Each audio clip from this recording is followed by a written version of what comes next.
로마서 3장. 하나님의 신실하심.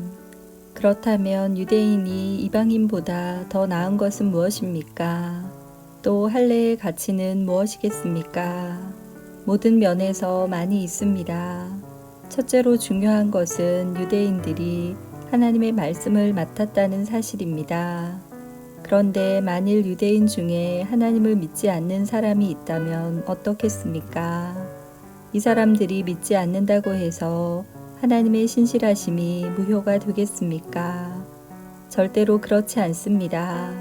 설령 모든 사람이 거짓말쟁이라 하더라도 하나님은 참되십니다. 성경에도 이렇게 기록되어 있습니다. 주께서는 주님의 말씀으로 의로우심을 나타내시고 심판하실 때 주님께서 이기실 것입니다. 내가 사람들이 사용하는 논리의 방식대로 말해보겠습니다. 우리가 의롭지 못한 것 때문에 하나님의 의로우심이 더욱 밝히 드러날 경우 뭐라고 말하겠습니까? 우리에게 진노를 내리시는 하나님을 의롭지 못하다고 하겠습니까? 결코 그럴 수 없습니다.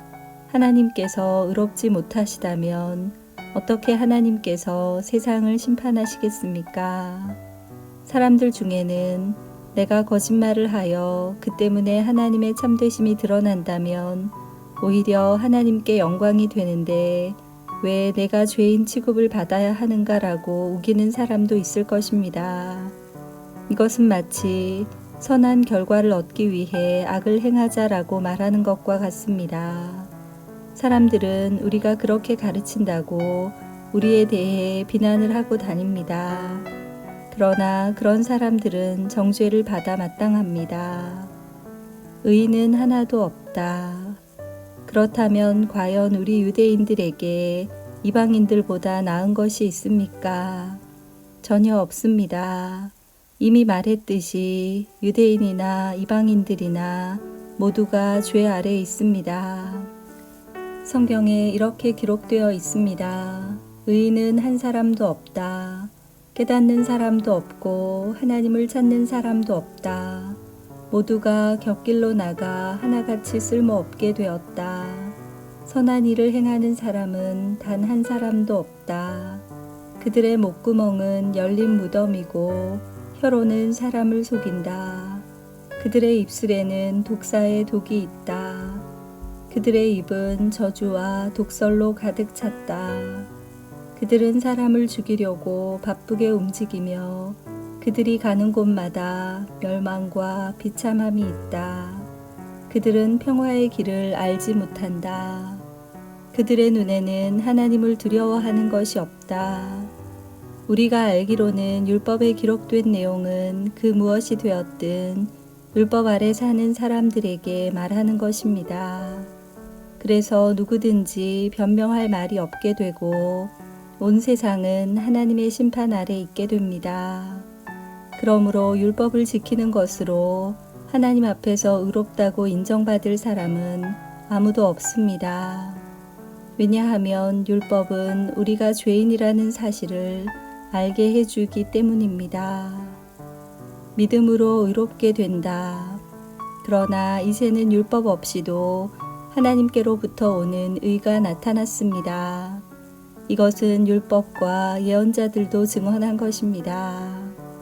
하나님께로부터 오는 의는 예수 그리스도를 믿는 믿음을 통해 옵니다.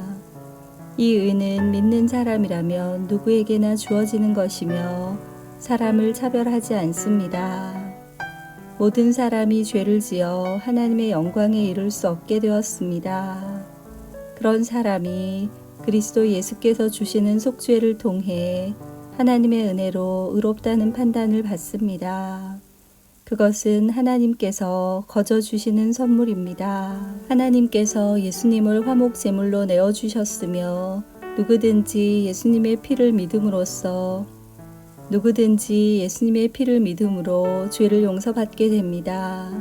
하나님은 이전에 살았던 사람들이 지은 죄에 대해 오래 참으심으로 심판하지 않으셨습니다. 이렇게 하여 하나님께서는 그분의 의로우심을 보이셨습니다. 하나님께서 이 시기에 그분의 의로우심을 보이신 것은 하나님 자신이 의로우시다는 것과 예수님을 믿는 사람을 의롭게 하신다는 것을 보이기 위해서였습니다. 그렇다면 사람이 자랑할 것이 어디 있겠습니까?